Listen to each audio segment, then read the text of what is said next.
That was in 2001. We are now at 2022. And 20 years I have been on this journey. The first part of that journey, I'm just going to be honest, I'm a crier too. So I cry when I'm mad, I want to punch somebody in the neck. And I cry when I'm really doing something that is meaningful for me. And this has truly changed. And so I came back trying to search for the why. Why couldn't I just turn the corner? Because I had just recently lost my business that I had for 9 years. My house, I lost that in foreclosure, all of that. So I lost a lot. And why couldn't I turn the corner? But I kept holding on to the misery of being a black woman in America that didn't have opportunities. And so that journey started, and I wanted to understand why was it? Spirit said, you don't give yourself permission. It's on you. And I'm like, what? And so that started my journey, and that's what got me into psychology as well, because I wanted to find out what was it. And in that, I came across a theory of success theory personalities. And I started looking at the characteristics of it, and it was relevant to the black experience, all of it. And so I started this journey into the spirit-mind journey, and found out that every time I went, I was always surrounded, I was the only black person there, always surrounded with a white consciousness of it. And many times, I kid you not, I was trying to explain to them, I was just telling my sister on the way over here, there's so much layers, there's so many layers to our story.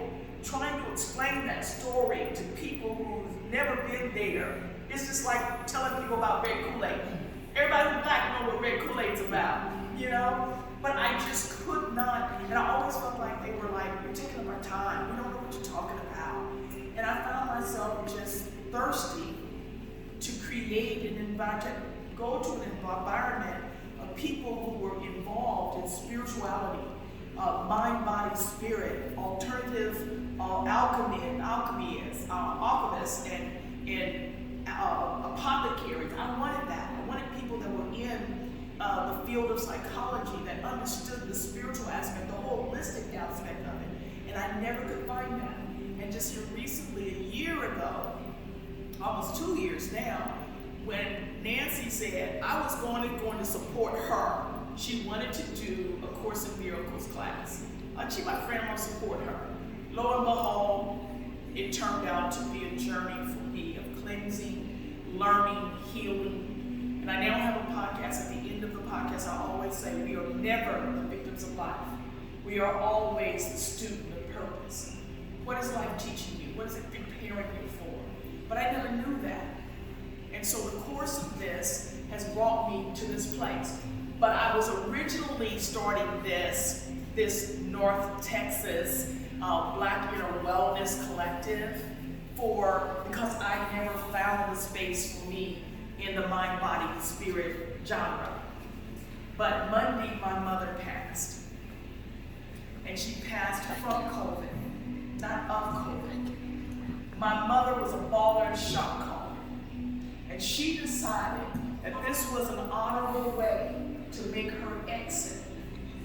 She wanted to leave her children with dignity, because there's such a stigma over suicide, where I've come to a place of understanding that was when people choose suicide, is their way of choosing their exit. And Spirit understands that. God receives us even then. But my mother knew the stigma behind that and did not want to leave that on her 5 daughters. She often referred to us as her 5 stair steps to heaven. And I told the mayor I was on the video with her as she was transitioning into the other side, and heard her talking to Spirit, saying, I'm ready, I'm not afraid. I'm ready, I promise you I'm ready. And she wanted to come home. And so as a baller shot caller that she was, she chose that exit to leave us dignity. But I kept telling my sisters, my 4 other sisters, my mother is not, she said, well, mom's tired. Mom's tired. I said, no, she's not tired like you're talking about. Because as I watched her on that video, I watched her talk to the spirit side. And I watched her talk to us. And Spirit said, they said to her, you don't have to go like this. And she kept saying, but I'm ready. I promise you I'm ready. And then she'd come back and talk to us. And then she talked to them. And she talked to us. But I tell you, I saw a cloud of witnesses around her, as the Bible promises us. They were there. I saw the ancestors of women around her, the legacy of women that had gone before her, single parents, that were black women that knew how hard it was. And they crossed over and they welcomed her. And so I never could understand why my mother and I's relationship was so torn and so full of hate that she had towards me. And I now realize that all of that was just me being a student to bring me here, to help people like myself, because for a long time, when Spirit said to me, Penny, your job is to heal the ouch within the black community. I'm like, oh, hell no. Black people hard-headed, they don't want to listen, they this and that, I don't want no parts of it. And of course, I did a whole bunch of other things beside that. I didn't want that charge, it was too much. So I created all kinds of other things to do.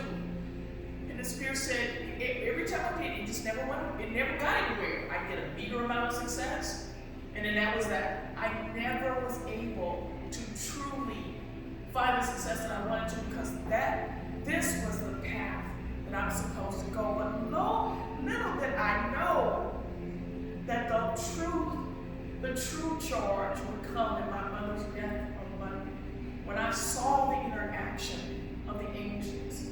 And then on Tuesday, my daughter said to me, Mom, if you're ready to go now, we'll go. So I said to my sister who was there, oh, we're going to come now. I just threw some stuff in the luggage, and I'm like, I'm going right now. I'll figure out underwear later, And so she said, my younger sister who was a medical doctor, she said, Penny, you can come if you want, but you won't get the expectations that you want, because you don't have 8 hours. 10 minutes later, my mother was gone. But as we went through her stuff, we got there on Tuesday, and we went through her things on Wednesday. When I called my mother a baller shot caller, we went to the memorial place thinking that we were going to have to, as 5 daughters, make all these decisions about how to bury her and blah, blah, blah, blah. Because I just saw my aunts on my dad's side who were highly educated women, influential in society, well off financially, and their stuff was not together whatsoever. My mother was on food stamps. She was not a highly educated woman. She was not an influencer. But when I say she was a baller shot caller, we got there and we didn't have to do nothing. We had 3 decisions. The flowers spray, how many death certificates you want, what prayer you want to use for the obituary. My mother had everything already done. She had it all taken care of. And in the midst of it, we're trying to find our paperwork Wednesday night. And we're just blown away that we don't have anything to do. Because we've just watched relatives die, and they were like, they had all kinds of stuff to do. So in the midst of it, my mother wrote us a letter. One of them we were supposed to read at her death. Read the letter, and then she wrote us a poem. And the other letter, she said that we were supposed to read at her graveside. We haven't opened that yet. But from the poem, the anxiety is heavy as to what that letter might say. But this is the poem she read to us. And I had said to my sisters, Mom was not her physical ailments. She could have got past that. This was something bigger. And so I'm reading this because I know as healers, that's what I'm coming together. I'm bringing together a community of Black American healers, because we're in a space where we have to answer the call. Kim is starting the Peace Initiative. And I want us to know what we are doing as a Black community to heal us. We have to stop waiting for everybody else to come and save us. This is our charge. And I'm going to keep coming back here every month, and I'm going to keep putting out this advertisement for people to show up so that we can begin to answer and to heal the ouch within the Black community. Now you might say, why ouch? That's elementary. But Spirit said ouch is a word of nurturing. When we were kids, we would say, I got an owie or ouch, and our grandmothers and mothers, uncles and fathers embraced us, and even if it was nothing there, they put a Band-Aid on it anyway. And we run off as though, yes, we got another way of strength. And we're disconnected from that. So the ouch needs to be addressed in our community. We are failing at that. And so I'm saying it's our charge as Black Americans to begin another journey for us to turn the page and write the narrative. And it has to start with us first healing ourselves and then going out there in the community in our respective orders, calling our mission. I did a speak at Nancy's church, and the message that I bought is that God needs us as much as we need Him. But we are His vessels. And we must know that we are His incarnated energy. He moves through us. And we must begin to be the ministers that He's called us to be. Whatever we're supposed to be doing, the office of mayor, first lady, that is a ministry. I'm telling you, I'm just going to say this. I'm trying to be a first lady of somebody who's running a church. Trust me, that's a ministry. You've got to be called to that position because everybody doesn't have the connection, the energy, the temperament to pull that off. You've got to be called to the space of psychology and know that you can't take your brokenness out on anybody else, and know that you cannot filter your brokenness or let their brokenness be filtered by yours. There's something that we are all called here to do. We're here for a service, and that's what I'm wanting this to be for us. Not a popular thing, but damn it, I'm taking on this charge. And I've been inspired by the letter the poem that my mother wrote for her 5 daughters. So I want to share this with you. Only my 4 sisters have heard this. My nieces and nephews, other family members haven't heard it yet.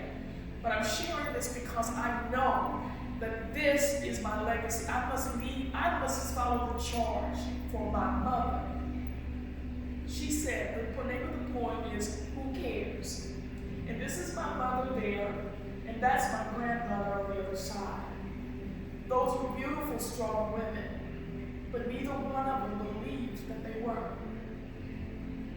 They always thought that they were less than, never worthy of anything. My mother's name was Juanetta Susie Mae Sutton Walker. That's the name she decided to stay with. She wrote this poem in 1999. My mother has been preparing for this moment since 1997. That's what a baller does. This name of the poem, as I said, is Who Cares? And it says, someone's there, but who cares who's there? Hurt, pain, and despair, but who cares? There's no one there. Who's there? A little girl, but no one cares. Let her speak. No one's there. So who cares? So what's to do? Keep it inside. No one cares that it's hurt, pain, and despair. How do you tell them there's hurt, pain, and despair when no one asks and no one cares? The father who never cared. Brothers who never cared and were never there. Friends who never stayed and all too soon went away. While hurt, pain, and despair stayed. Who cares? A husband who never shared, who never was there and never cared. Another she loved. He shared the left, hurt, pain, and despair. Who cares? A mother loved, but could never share all the hurt, pain, and despair. wait. I see children with hurt, pain, and despair. Who will care? Is there no one there? Someone is there. Someone is there when no one cares. So please leave hurt, pain, and despair with the Lord, because He cares. We read that over and over and over again, and you must understand how the experience that we have had with our mother, seeing us through the filter of her pain and despair. And she expressed that 5 different ways. And just so you know, her pain and despair are all capitalized. And she uses them as nouns, as characters that follow her throughout life.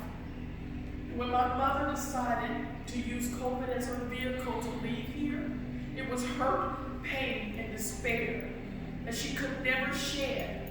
And this was her way of saying, I'm done. So for that, I call this collateral beauty. In the pain of this, I'm inspired to carry the charge from my mother, who could not take that hurt, pain, and despair and convert it into energy, positive energies, to fulfill and to share and to help and involve in other people. She couldn't even do that for her 5 daughters. And so I am going to carry the mantle to do what my mother could not do. And this is what my legacy is. This is what this particular group is to be about. That we as African Americans begin the process of knowing that this is so many people's understanding. I always tell people there's a story, even your backstory has a story. And this is my mother's, the story of her backstory. And how many of us as African Americans are struggling with that kind of backstory? We grin, we talk, and we play games, and we put on facades. And as I was typing this out, because I was afraid that I wouldn't be able to say this, read her handwriting. And it reminded me of a book that I read years ago. And the book is called Why Am I Afraid to Tell You Who I Am? And the premise of the book is just simply this, is that, but if I tell you who I am, you may not like who I am. And who I am is all that I have. And my mother felt like she could never share this pain, hurt, and despair with not even her own daughters, even after we got older. We were grown women making the same stupid mistakes, and her shame could not bring her to tell us about the hurt, pain, and despair. And there's a lot of us out here, the facade and on Facebook flossing, but are so broken. And that's my charge. So I'm hoping that everybody will come and be a part. And it's all, I'm serious, this is what I must do now. I must carry this. Because she could. I will. And I'm not here to tell anybody what to do or how to do it. I'm just here to learn from all of us. What do we need in our own journey as a mayor, as a first lady? What do we need from each other? Because my mother was never able to tell us what she needed. Can we be vulnerable enough? Because vulnerability is strength. In that is truly strength. Can we give ourselves? And to me, the word self, Spirit showed this to me as well, is the acronym of sacred, expressive life force. That's the energy of God that flows through each and every one of us. And so that self, that sacred, expressive life force, can we let it live through us? Can we step back? Because one of the things that I've been challenged with, my Achilles heel, is my doctrines, my education. And here's a woman who was not educated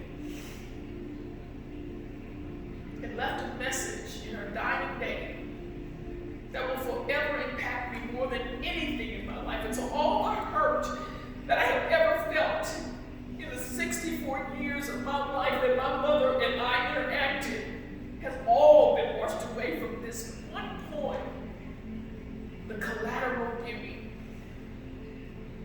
promise we could never be loving to each other.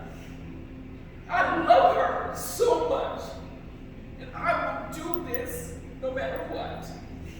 So I'm just asking everybody to spread the word, tell other people that this is what we are doing. We will be doing this every month. I don't even know if nobody shows up here but me. And I'll pour me in because I'll just drink this whole bottle of wine and happy about it. And sit here with spirit and plan the next move.